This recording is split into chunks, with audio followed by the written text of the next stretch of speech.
My daughter abandoned me in another country without money or papers for 2 weeks. What I did after I returned shocked everyone. I woke up on a cold metal bench with my hands shaking and my throat dry.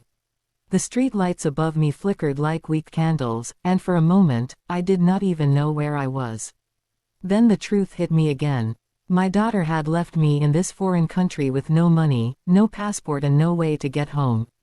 She took everything I had, including the small bag where I kept the documents for my house and shop. Before she left, she looked me in the face and said, "Mum, you don't need your property anymore. I will handle it." Then she walked away, leaving me standing there. 2 weeks had passed, and every day felt longer than the last. But the most shocking part happened on the morning I finally found a way to return home. That morning, I discovered something that made my heart stop. It was something so big that it changed everything. And when I returned home after those 2 weeks, everyone who saw what I did could not believe their eyes. Now let me take you back to the beginning, so you can understand how everything started. It all began on what was supposed to be a short holiday trip. My daughter, Emma, had begged me for months to visit a nearby country with her. She said she wanted us to relax and enjoy the sea breeze. I agreed because she was my only child, and I thought she wanted to bond with me. When we arrived, everything felt normal at first. We stayed in a small hotel, ate fresh fish by the beach and took walks every morning. I thought it was one of the happiest moments I had shared with her in a long time. But on the 4th day, things changed. Emma kept going out every morning and returning late at night. When I asked her where she went, she brushed me off, saying she was handling something important. Her tone grew sharper each day, and I could feel a strange distance forming between us. One morning, I woke up and noticed my small travel purse was not beside my pillow. I searched everywhere before asking her. She looked me straight in the eye and said, "Maybe you misplaced it." But something inside me felt wrong. That purse was where I kept my ID, my passport and the photocopies of my house papers. By evening, she told me she needed to step out and would be back soon. That was the night she never returned. The next morning, the hotel owner came to my room and told me that the booking had been cancelled by Emma. He asked me to leave if I could not pay. I had nothing, not even a coin. I was forced to walk the streets, asking for help. Some people were kind, giving me water or letting me sit in their shops. Others ignored me like I was invisible. The days dragged on. I slept outside some nights, depending on where I found a safe corner. Some nights were calm with cool air blowing over my skin. Other nights were filled with loud noises, barking dogs and fear crawling inside my chest. On the 10th day, one kind woman named Sarah noticed me sitting near her fruit stall every morning. She asked what happened, and when I told her, she almost cried. She helped me call the embassy, and the moment they confirmed my identity, a new door opened for me. They promised to find a way to get me home. That gave me hope, the first real hope in days. But hope did not change the pain I felt. My own daughter left me here with nothing. And I still didn't understand why. On the 14th morning, the embassy officer arrived with a small envelope. He said, "We found something you should see before your flight." When I opened it and saw what was inside, my heart froze. It was the beginning of something far worse than being stranded. And it was the reason I returned home burning with a fire no one could stop. Just as I held the paper in my hand, a loud bang came from behind me. I turned around, and what I saw next was the start of another shocking moment that changed everything. The loud bang made my whole body jump. I turned quickly, my heart beating faster than it had in days. A man had collapsed right behind me, falling beside the embassy gate. People rushed toward him, shouting for help. For a moment, I forgot all my pain and fear. I moved closer, and when his face turned slightly, my breath caught in my throat. It was the same taxi driver who had driven my daughter and me from the airport the day we arrived. The same one Emma had whispered with on the 3rd night before sneaking out again. He was holding a small brown envelope tightly in his hand, as if it belonged to someone important. The embassy guard picked it up and asked if anyone knew him. I did. "He drove me and my daughter," I said softly. "I remember him." The guard nodded and passed the envelope to me since the man kept pointing weakly in my direction. When I opened it, shock hit me again. Inside were photocopies of my property documents, the ones Emma told me I did not need anymore. There were also 2 signed forms with my forged signature. Papers that suggested I was transferring everything I owned to my daughter. My house, my shop, my land, everything. My hands shook so much I almost dropped the envelope. The ground under me seemed to tilt. So that was her plan. That was why she took my documents. That was why she stranded me here.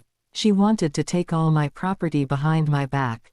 The embassy officer placed a hand on my shoulder and said, "Madam, it seems your daughter has been planning this for a while." Tears filled my eyes, not because of sadness, but because of deep disappointment. I could not understand how someone I raised with love would do this to me. The officer helped me gather the papers and took me to his office. As I sat down, I felt like my heart had broken into small pieces. He assured me that they would help me return home immediately. He also took pictures of the documents and warned me that my daughter might try to use them before I arrived. That thought added a heavy weight to my chest. I felt small and weak, like the whole world was too big for me. But I also felt something else rising inside me. A quiet strength, a determination. The less extreme days that followed moved slowly. The embassy arranged emergency travel documents for me. I stayed in a small room they provided, and even though it was simple, it felt like heaven compared to the streets. Every night, I would sit by the window and think about everything that had happened. I thought about Emma's childhood, all the times I carried her on my back, all the sacrifices I made. How did she become this person? At first, I blamed myself. Maybe I was too soft. Maybe I gave too much. But then I realized something important. Love should not make someone foolish. Love should not make someone blind. And love should never be used as a weapon. On the evening before my flight, I received a call from the embassy officer. He said the taxi driver had woken up and confirmed everything. He told them Emma had paid him to take my documents and send them to her lawyer back home. But something must have gone wrong because he fell sick and never delivered the last envelope. I felt cold inside. So she wanted everything. My home, my money, my peace, my freedom. She wanted me out of the way. The next morning, I boarded the plane. As it lifted into the sky, I looked out the window and promised myself one thing. I would not return home quietly. I would return with the truth. And I would return stronger than ever. When the plane landed and I stepped into my country again, I felt a heavy but bright energy in my chest. I walked outside the airport, expecting a quiet ride home with the embassy vehicle waiting for me. But just as I reached the exit, I saw something that made my heart slam against my ribs. Standing right there by the gate, was my daughter, Emma. Her face was pale, her eyes were wide, and she was holding a large bag as if she had been waiting for someone else entirely. Emma stood frozen when she saw me walking toward her. Her mouth fell open, and the bag in her hand slipped slightly, as if she never expected to see me alive, much less standing on my own feet. For a moment, we just stared at each other. People walked past us, dragging suitcases, greeting loved ones, laughing, complaining, moving on with their lives. But between us, the air was tight and heavy. I could see worry in her eyes, not concern for me, but fear of what my return meant for her plans. "Mum, you're back," she asked softly, her voice shaking. I didn't answer immediately. I just looked at her, letting the silence do its work. She swallowed hard and stepped closer, trying to force a smile. I was just coming to. To what? I cut in, my voice calm but sharp. To pretend to look for me. To act like you didn't leave me stranded. To finish taking what you think belongs to you. Her face twisted slightly, but she quickly tried to hide it. She looked around nervously, as if she didn't want anyone to hear us.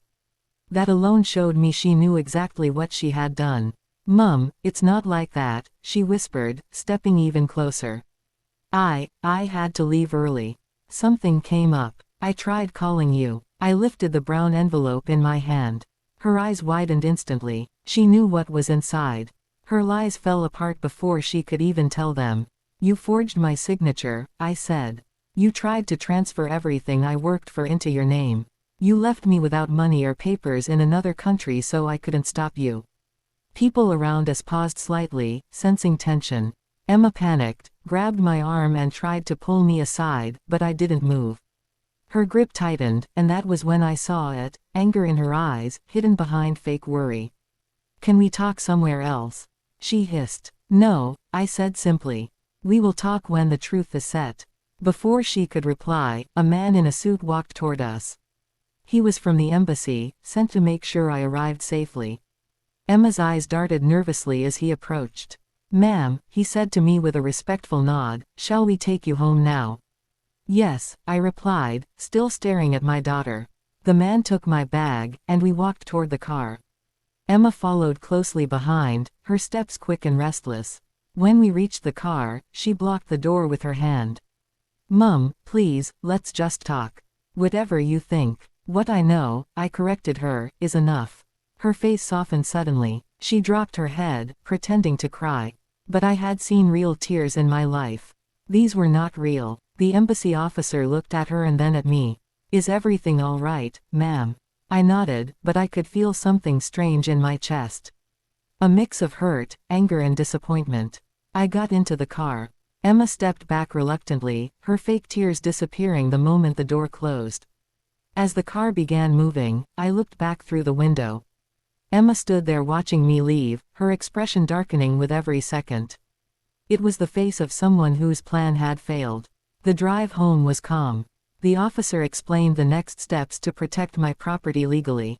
I listened quietly, grateful for the stability of the moving car after 2 weeks of fear. But the calm didn't last long. When we turned into my street, I felt my stomach tighten. Something was wrong. People were outside. Neighbors stood in groups whispering. Some pointed at my house. At first, I thought maybe they were just surprised to see me. But as we drove closer, I saw it clearly, and my heart stopped again. My front door was wide open. Furniture was dragged outside. My things were scattered everywhere. And standing in the middle of the mess, was a strange man I had never seen before, holding a large hammer and shouting at workers to break everything before the new owner arrives. I stepped out of the car slowly, my legs shaking. The man with the hammer didn't even look at me at first. He was too busy giving orders to 2 other men who were breaking my cupboards and dragging out my chairs. Neighbors stood far off, whispering and watching everything like it was a movie. The embassy officer beside me frowned and moved closer to protect me. "Excuse me," he called out firmly. "Who authorized this?" The hammer man turned. When he saw me, his eyes narrowed with annoyance. "Who are you?" he asked. I took a deep breath. "This is my house." He laughed. Actually laughed. Loud and rude. "Not anymore, old woman," he said. "The new owner said to clear the place today. She will be here soon with the papers." My heart dropped. I already knew who the new owner was. Emma. She had moved fast while she thought I was stuck in another country. She must have convinced someone she already had the documents signed. Maybe she told them I was sick. Or missing. Or dead. The embassy officer stepped forward. "This house legally belongs to her," he said, pointing to me. "Any papers you think you have are false. You need to stop immediately." The hammer man's smile faded. He glanced at the workers and signaled them to stop, but he didn't move out of the way. Instead, he looked at me with frustration. "This girl told us everything is legitimate. She said you gave her permission." I felt anger boiling inside me, but I kept my voice calm. If I wanted to give my daughter permission, why would she abandon me in another country with no money and no passport? I asked. He blinked. The workers exchanged confused looks. The neighbors murmured louder now, shaking their heads. "Granny this, Granny that." Some even came closer to support me. The truth was spreading like fire. The embassy officer showed him a printed copy of the forged documents. "These signatures don't match her real one," he explained. "And the police will be here soon." The hammer man slowly lowered his tool, realizing he had been used. He signaled the men to step back completely. They dropped the furniture and quietly left the compound. I walked inside. My living room was half destroyed. My clothes, my blankets, my pictures, scattered everywhere. It broke my heart, but something inside me hardened too. I had spent 2 weeks suffering abroad. Instead of returning to peace, I returned to this. But I was done crying. That evening brought calmer moments. The embassy officer helped me call the local authorities and explained everything. They said they would start a legal process the next day. I cleaned what I could. Some neighbors came to help sweep the broken pieces and gather my scattered belongings. I thanked them quietly, though inside I felt very tired. When the sun set, the street grew peaceful again. The wind was soft and cool. I sat on my doorstep, thinking about everything I had survived. The cold nights on the street. The lies. The betrayal. And now the destruction of my home. Just when I thought the worst was over, something unexpected happened. A car stopped right in front of my gate. It was my daughter. Emma stepped out slowly. She had a big black envelope in her hand and a cold expression on her face. She walked toward me with no shame at all, even after everything. "Mum," she said, "we need to talk." Emma stood over me like she was the owner of the house. She held the black envelope tightly, her fingers pressing into the sides as if she was preparing for a fight. I looked up at her calmly, even though inside my chest my heart was pounding. "Mum," she repeated, "I came for the final papers. You can't stop it anymore." The neighbors who had helped me earlier came out again, standing around quietly, listening. Emma didn't care. She was too deep into her own anger. "You left me," I said, keeping my voice low and steady. "In another country. With nothing." She rolled her eyes. "I needed to push you to understand that I should take over. You're old. You don't use these properties properly. I talked to a lawyer. Everything was already set until you suddenly came back." "Suddenly," I repeated. "Emma, you abandoned your mother." She looked away for a second, but her voice stayed sharp. "I don't care about that right now. Just sign the last document." That was when I stood up. Slowly, firmly, and for the first time in a long while, I looked her straight in the eyes without fear. "No," I said. Emma's face twisted with anger. She opened the black envelope and tried to shove a pen into my hand. "Mum, sign it now." Before she could push it again, a voice came from behind us. "Don't touch her." We both turned. 2 police officers walked toward the gate. The embassy officer was with them, holding the same documents I had been given earlier. "Are you Emma Collins?" one officer asked. Emma's mouth trembled. "Yes, why?" The officer lifted the forged property transfer papers. "You were under investigation for attempted fraud, forgery and elder abuse." Emma stepped back, shaking her head fast. No, that's not true. It was a misunderstanding. My mother," she agreed, I did not," I said simply. The neighbors nodded to confirm. The hammer man even stepped forward from across the street, pointing at her. "She lied to us too." Emma's face crumbled. For the first time, I saw real fear in her eyes. Real regret. Real shame. But it was too late. The officer stepped forward and gently but firmly held her arms. "Mum, please," she begged, her voice cracking. "Please don't let them take me. Please." I looked at her for a long moment. This was my child. My only child. But what she tried to do would have destroyed my life completely. The life lesson was clear, for everyone listening. No amount of love gives someone the right to steal your peace, your home or your dignity. I took a slow breath. "I forgive you," I said softly, "but forgiveness does not erase consequences." Emma cried harder as the officers led her toward the car. The neighbors murmured, some in sympathy, others in disappointment. The embassy officer turned to me.